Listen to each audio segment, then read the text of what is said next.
법륜 스님에 대해서는 사실 뭐 저도 그렇습니다만 모르시는 분이 없지 않을까 저는 뭐 그렇게 생각이 드는데 이 법륜 스님, 이 법륜이라는 뜻이 뭔지 한번 여쭤봐도 되겠습니까?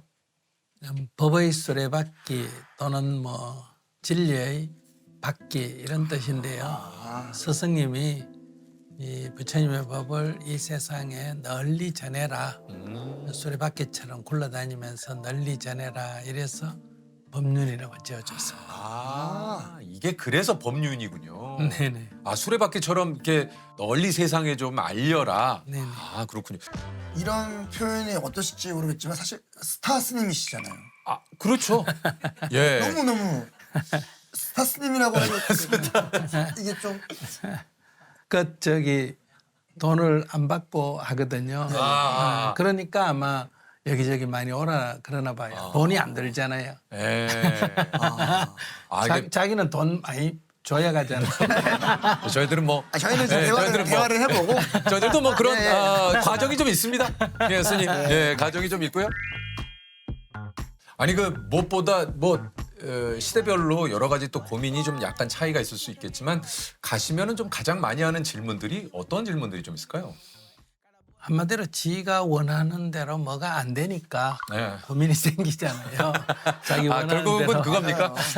자기 원하는 대로 연애가 안 되든 자기 원하는 그렇죠. 대로 뭐 뭐 결혼이 공부가 안 되고. 공부가 안 되든 뭐든지 첫째는 자기 원하는 대로 안 돼서 생긴 문제고 예. 두 번째는 이제 지 성질대로 살라 그러잖아요. 지 성질대로 하는데 그게 이제 잘 안 돼서 결국은 그거네요. 생기는, 예, 그건 뭐 추정이 그래요. 어. 근데 대다수 따로 정리해 보면 인간관계라고 주류라고 볼 수 있죠. 그것이 뭐 부부든 부모 자식이든 맞아요. 회사에서의 관계든 이런 인간관계가 제일 많고 부모들은 자식이 원하는 건 못 해준다 또는 자식은 부모 원하는 건 못 해준다 이런 고민을 많이 하는데 어떤 일이든 다 그래요. 뭐 이 사람이 나한테 자꾸 요구를 하는데 이걸 어떻게 대응했으면 좋겠냐. 사람들은 주로 이런 질문 많이 하잖아요. 그렇죠. 안 주고 갈등도 안 생기는 방법이 없겠느냐. 그렇죠. 결국은 이것 때문에 고민이잖아요. 네, 그렇죠. 그런 길은 없는 거예요. 그 없는 거를 자꾸 생각하니까 고민인데 남이 원하는 걸 내가 다 해줄 수가 없다.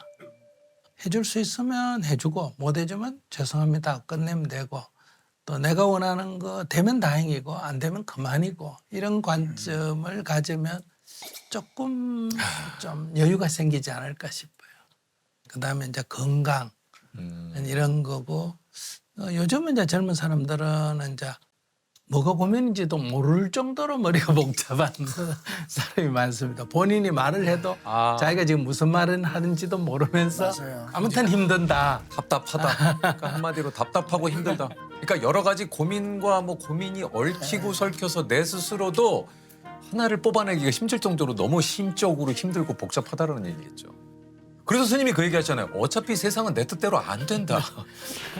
그런 얘기 많이 하시잖아요. 네네. 예. 아니 제가 그 뭐 이름을 대면 누구라고 알만한 유명한 야구 선수인데 예. 이분이 1부에 있다가 2부로 떨어졌어요. 예. 미국에서는 1부로 있으면 비행기 탈 때 네. 1등석을 맞아요. 타고 맞아요. 완전 대우가 다르죠. 그다음에 다르죠. 이제 2부로 떨어지면 이제 이코노미 타고 네네네. 버스로 타고 이동하고 맞아요. 그러니까 이게 모멸감, 자기 모멸감 때문에 이제 야구를 그만두겠다, 은퇴하겠다 상담을 한 적이 있습니다. 뭐라고 얘기를 해주셨습니까? 글쎄 물어봤죠. 너 야구 언제 시작했니? 그러니까 중학교 때 했습니다. 중학교 때 야구할 때 돈 벌려고 했나 재밌었어 했나? 재밌었어 했으니까. 그러면 실업단에 처음 취직할 때 네가 엄청나게 기뻐했을 때 받은 돈하고 지금 너 2부 리그에 있다는 이 돈하고 어느 게 많나? 이러니까 지금 2부에 있지만 이게 10배도 더 많대요. 그래서 왜 10배 받고 그때는 10분의 1 받고 더 기뻤는데 지금 왜 10배 받고도 안 기뻤냐. 앞으로는 야구를 재미로 해라. 이걸 돈을 기준으로 하지 말고 첫 출발, 이게 초심이라 그러잖아요. 재미로 해라. 그랬더니 이분이 그 상담하고 아마 그 뒤에 10년도 더 했어요. 와. 훨씬 더 했어요. 10년도 훨씬 더 했어요. 아, 예. 왜냐하면 이게 항상 톱으로 올라갔을 때는 조금 떨어질 거 아니에요. 떨어져도 출발점보다는 훨씬 그렇죠. 높지 않습니까? 그러니까 이거 얼마든지 할 수 있죠. 남이 뭐라 그러든 신경 쓸 필요 없거든요. 맞아요. 아, 맞습니다. 그러니까 항상 그거로부터 벗어나는 게. 예. 그러니까요, 그죠. 모든 게 마음에서 비롯된다. 그러니까 뭐 가끔 그러잖아요. 이게 옷장보다 어디 나갈 옷이 너무 없어. 이거 진짜 왜 이렇게 입을 게 없는 거야. 입을 거 많거든요. 예. 예. 그리고 저도 녹화를 하다가 제 스스로가 오늘 참 좋았어라고 그냥 스스로에게 얘기하고 하면 사실 제작진들은 뭐야 오늘 왜 이렇게 아쉬워할 수 있지만 저 내 스스로는 기준을 조금 제 기준을 낮추니까 집에 가서 너무 행복해요. 맞아요. 그 순간에 네. 아쉽지만 그래도 벌 수 있다는 게 그럼 얼마나 그럼. 이거 그렇게 생각하면 또 인생이 행복한 게 천지예요. 그렇잖아요. 아니 최고가 되겠다고 노력하는 거 그만두라는 거 아니에요. 그렇죠. 그거는 그대로 하는데 그게 괴롭다면 이게 항상 전제가 돼 있습니다. 그게 괴롭다면 괴롭다면 안 괴로울 수 있는 길은 얼마든지 있다. 조금만 낮추면 안 괴롭게 살 수가 있고 맞습니다. 우리가 다 이게 인생을 행복하게 살려고 하는 일 아닙니까? 맞습니다. 행복하고 살려고 하면서 괴롭다 그러면 모순이잖아요. 그 주변의 기대, 뭐 또 주변의 시선, 뭐 사실 그런 거 없이 살아갈 수는 없습니다만 또 한편으로는 그런 거로부터 내 스스로를 또 약간은 비켜가서 내 스스로 인생, 내 생각대로 사는 게 그게 참 또 굉장히 중요할 것 같아요. 혹시 스님께서는 화를 안 내십니까? 왜 안 내요? 내시는 경우도 있으세요? 예. 네. 어떨 때 좀 이렇게 화를 내세요? 누구나 다 화가 왜 일어나느냐 하면 화가 일어나는 거는 내가 옳다는 생각이 강할 때, 네. 즉 나는 옳고 상대가 틀렸다 할 때 그러니까요. 이제 상대가 그걸 인정을 안 하면 이제 이 화가 나죠. 화가 일어나거든요. 그러니까 이제 자기에 사로잡힌다 그러죠. 그러니까 우리도 어떤 일을 하다가 특히 일 같은 걸 잘하려고 하다 보면 사로잡히기가 쉽잖아요. 맞아요. 그거 안 돼. 왜 그래? 이렇게 이제 하기가 쉽단 말이에요. 내가 어떤 것에 집착한다. 이걸 잘하려고 하는 집착을 하면 이제 누구든지 화가 일어날 수가 있죠. 그러면 이제 그걸 자기가 오래 간직하고 있으면 자신의 건강이나 손해잖아요. 그러니까 내가 사로잡혔구나 하고 이제 금방 내려놔야 되는. 이게 참 진짜 오늘 이게 스님이 나오셔가지고 참 저희한테 이렇게 새겨들어야 할 얘기. 그러니까 나에게 내 스스로 사로잡힌다. 막 그렇잖아요. 내가 아는 세상이나 내가 아는 것이 그냥 다 이건 확실해. 남의 의견 막 이런 것들. 이게 또 좀 와닿네요. 맞네요. 그게 요즘은 이제 사람들이 스트레스가 좀 많고 그렇죠. 화가 많고 짜증이 많은 이유는 이 유튜브를 많이 보지 않습니까? 네. 그러니까 유튜브에 이제 알고리즘이 있어가 자기가 하나를 보면 그 비슷한 것만 계속 추천을 나오니까 이제 그걸 자꾸 보다 보면 자기 세계에 갇히죠. 갇히게 되는 거예요. 그러니까 이제 노인들과 젊은 세대도 자기들 것만 보니까 갈등이 생긴다든지 생각이 자기가 옳은 것을 방어하려고 하는 쪽으로 자꾸 이렇게 강하게 집중이 됨으로 해서 이제 본인은 거기에 대해서 확신이 있기 때문에. 그러니까요. 자기에게 사로잡히는 것이 이게 뭔가 미디어 환경이 바뀌어가면서 이렇게 진짜 새로운 막 어떤 미디어 뭐 플랫폼이라든가 여러 가지가 뭐 생겨서 사실 뭔가 세상의 다양한 일을 또 알 수 있지만 네. 그만큼 자꾸 그 어떤 추천 알고리즘을 따라가다 보면 그렇죠. 내 스스로 어떤 스스로에게 좀 갇히는 이런 것들을 좀 경계해야 될 진짜 그런 세상인 것 같아요. 맞습니다, 진짜. 아니 저희도 이제 나오시는 분들께 가끔 이제 고민을 여쭤보기도 네. 하고 합니다만 뭐 저희가 이제 현장에서 뭐 이렇게 답을 드리거나 할 수는 없잖아요. 이게 사실 어려운 일이고 그래서 지난 한 해 동안 많은 분들이 공통적으로 저희 프로그램에 나오셔가지고 얘기했던 네. 질문 3개를 저희가 좀 발췌를 해서 네네네네. 한번 오늘 스님이 나오셨으니까 답을 한번 스님께 한번 여쭤보도록 하겠습니다. 첫 번째입니다. 나이 들며 찾아오는 변화가 고민이다. 몸도 마음도 건강하게 나이가 들어가려면 어떻게 하는 것이 좋을까? 이런 고민들 많이 좀 얘기를 하셨거든요. 네. 점점 이제 노화가 되고 그리고 이제 앞으로는 100세 시대도 아니고 110세 세대다 이런 말이 있잖아요. 네. 이왕이면 건강하게 오래오래 잘 살아야 하는데 언제까지 이런 모습으로 언제까지 건강하고 씩씩하게 할 수 있을 거야? 그럼 그걸 하기 위해서 어떤 준비를 해야 되나 하는 고민들. 변화 자체는 고민거리가 아닙니다. 예. 변화하는 세상에 살면서 변화하고 싶지 않는 생각을 하니까 그렇죠. 그러니까 고뇌가 발생을 할 수밖에 없지 않느냐. 즉 늙을 수밖에 없는 존재인데 안 늙고 싶다든지 그렇죠. 병들 수밖에 없는데 병이 안 들고 싶다든지 하는 이런 생각을 하니까 이제 그 사이에서 고뇌가 생기고 갈등이 생기는 거거든요. 결국은 내 마음을 바꿔야겠네요.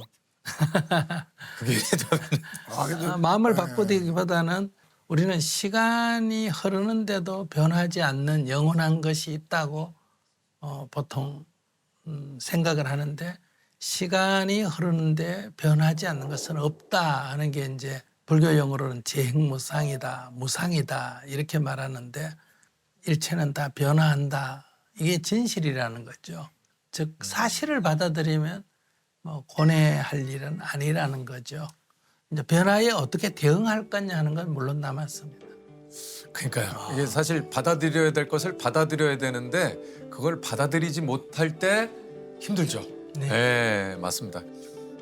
일과 가정, 나에 대한 밸런스를 잘 잡는 방법은 무엇일까요? 정말 많은 분들이 또 이거 뭐 일과 가정 이게 참 밸런스 참 일하고 가정생활하고 두 개 다 같이 이렇게 잘해 나가는 게 사실은 쉽지 않거든요. 특히 엄마 입장에선 더 맞아요. 그런 것 같기도 해요. 그래서 정말 쉼없이 바쁘게 살았던 것 같아요. 그러니까 저도 그게 요새 제 숙제 중에 하나인 게 제가 워낙 일하는 것 너무 좋아하고 사랑하다 보니까 이게 사실 일도 계속 꾸준히 하려면 재충전을 할 방법을 잘 알아야 되는데 그걸 잘 모른다는 걸 이번에 알았어요. 그래서 참 어렵죠. 쉽지 않죠. 예. 어떤 밸런스를 잡는다는 것은 이론적으로는 간단합니다. 이쪽으로도 치우치지 않고 저쪽으로도 치우치지 않는다. 네. 똑바로 가면 된다. 그 참 어렵죠. 이러면 되는데 쉽게 얘기하면 이쪽 저쪽에 기둥을 세우고 밧줄을 매달고 균형을 딱 잡아가 똑바로 가면 된다. 이 말은 딱 한마디인데 네. 실제로 올라가면 안 되잖아요. 안 되죠. 흔들리고 예. 그러면 불가능하냐? 불가능은 아니잖아요. 그러면 쉽냐? 쉬운 건 또 쉬운 건 아니에요. 아니죠. 그러면 가능은 한데 어렵다 이 그렇죠. 얘기잖아요. 가능한데 어렵다는 것은 많은 연습이 필요하다는 거예요. 그러니까 이런 경우는 몇 번 균형을 잡아보면 되거든요. 일을 조금에 집중했더니 가정에 문제가 있다 하면 일을 조금 템포를 늦추고 가정에 조금 집중하고 가정에 조금 집중하니까 일이 조금 안 된다 하면 다시 가정을 조금 줄이고 일을 늘려보고 몇 번 해보면서 스케이트를 어떻게 잘 탔냐 처음에는 어떻게 탄다고 배우지만은 연습을 해야 되잖아요. 그렇죠. 자기가 그런 느껴야죠. 것처럼 이렇게 이걸 연습으로 생각하면 되는데 이렇게 한 방에 딱 가는 방법이 없느냐 자꾸 이런 생각을 하기 때문에 맞네요. 자꾸 어려워진다는 거예요. 그런 뭐 진짜 한 방에 해결할 수 있는 묘수라는 게 없어요. 그게 있겠습니까? 없어요. 예. 그런 건 없어요. 그냥 무거운 게 있으면 들려면 힘이 좀 드는 거고 내가 힘 안 들이고 들려면 작은 걸 집으면 되고 내가 큰 걸 들고 싶으면 힘을 좀 들여야 되고 그런 거지. 큰 건 들고 싶고 힘은 안 드는 방법은 없습니까? 자꾸 이런 거는 그 방법의 문제가 아니라 욕심의 문제라. 근데 그런 질문 자체도 또 우리가 뭘 해야 된다 하는 게 전제되어 있거든요. 인생에는 해야 되는 것도 없고 안 해야 되는 것도 없어. 뭘 해야 되고 안 해야 되고의 이전 단계로 들어가야 돼. 이전으로. 지금 어떤 상태에 있느냐를 알아차림, 자각이 중요하다. 그러니까 내가 안 졸아야 된다가 아니라 내가 졸리면 지금 졸리는 상태에 있다. 화가 안 나야 된다, 나야 된다가 아니라 지금 화가 나면 내가 화가 난 상태에 있다는 걸 자각하는 거예요. 자각을 하게 되면 그 다음 자각 이후에 그 다음에 선택인 거예요. 내가 화가 났다 하는 걸 자각하면 이 화를 낼 건지 안 낼 건지를 내가 선택하는 거예요. 근데 우리는 나도 모르게 화를 내버리잖아요. 그러니까 이게 자각이 돼야 선택의 책임을 내가 질 수 있는데 우리는 자각을 못하기 때문에 어떤 일을 엄격하게 자기가 선택해놓고는 책임을 안 지려고 그래요. 고민이라는 말을 우리는 두 가지로 나눌 수 있습니다. 하나는 내가 뭘 모른다는 거고요. 네. 두 번째는 괴롭다는 거예요. 음. 그러니까 뭘 모르면 전문가한테 물으면 됩니다. 저도 모르는 게 엄청나게 많으니까 뭐 몸이 아프면 의사한테 물어야 되고 뭐 농사 짓다 모르면 전문가한테 물어야 되고 이렇게 물으면 되고요. 그다음에 이제 괴롭다 하는 거는 이제 자기에 대한 사로잡힘. 근데 자기도 괴로워하지만은 금방 자기가 사로잡혔다는 걸 자각하고 또 벗어나고 마치 다치면 자기가 치료해서 하듯이 이렇게 이제 자기 정화를 해나가면 된다. 뭐 살아가면서 뭐 다양한 고민과 뭐 여러 가지가 있겠습니다만 이게 아까도 스님 이야기하셨지만 이제 인간관계에서 갈등, 고민들 이게 정말 많지 않습니까? 이거 좀 놀랐는데 우리나라 갈등 지수가 세계 1위라고 해요. 예, 영국 그 킹스 컬리지에서 이런 조사를 했는데 왜 이렇게 사람과 사이에는 이런 갈등, 이런 고민 이게 왜 이렇게 자꾸 생기는 걸까요? 한국 사람들은 갈등 지수가 많이 높다고 나왔다면 제가 볼 때는 한 서너 가지 이유가 있어요. 첫째, 한국 사람 성질이 좀 급하잖아요.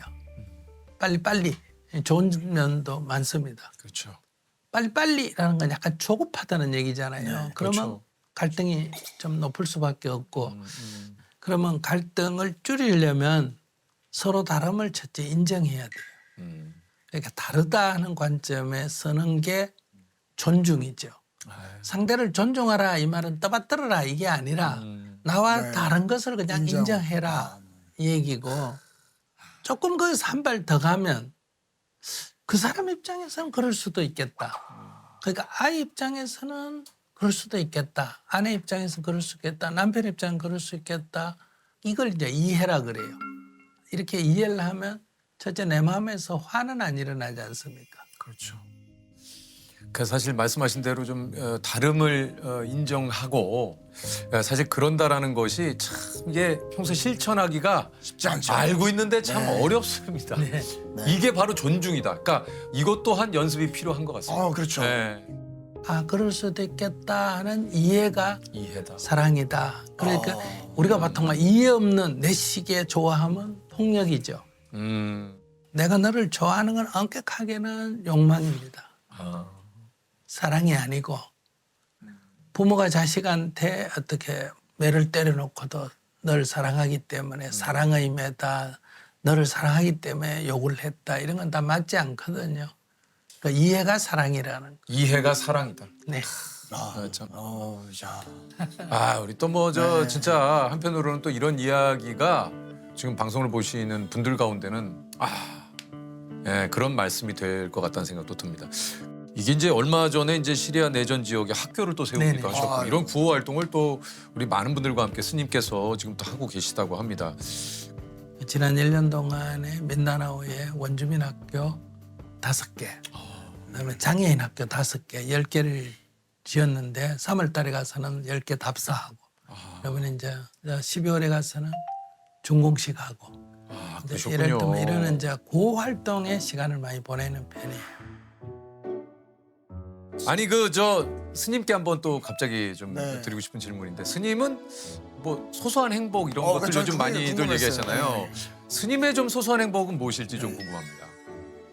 그냥 일상생활입니다. 저는요. 음, 일상생활. 밥 먹을 때 행복하지 않아요? 행복하죠. 행복하죠. 굶어 보면 밥 먹을 때 행복하고 목말라 보면 이 물 마실 때가 행복하고 걸어 다녀 보면 트럭 뒤에 타는 것도 엄청난 행복이거든요. 네. 저는 또 하나는 이제 언제나 지금 출발입니다. 이런 관점을 가지고 있어요. 그러니까 어제까지는 연습이고 오늘 시작한다. 오늘이 지나면 또 오늘까지는 연습이고 내일 시작한다. 우리가 시합을 할 땐 약간 긴장하고 이러지만은 뭐든지 연습할 때는 뭐 예를 들어 농구 선수가 연습을 할 때는 들어가도 받아서 또 던지고 안 들어가도 받아서 또 던지잖아요. 그렇죠. 거기는 들어가고 안 들어가고가 별로 중요 안 하단 말이에요.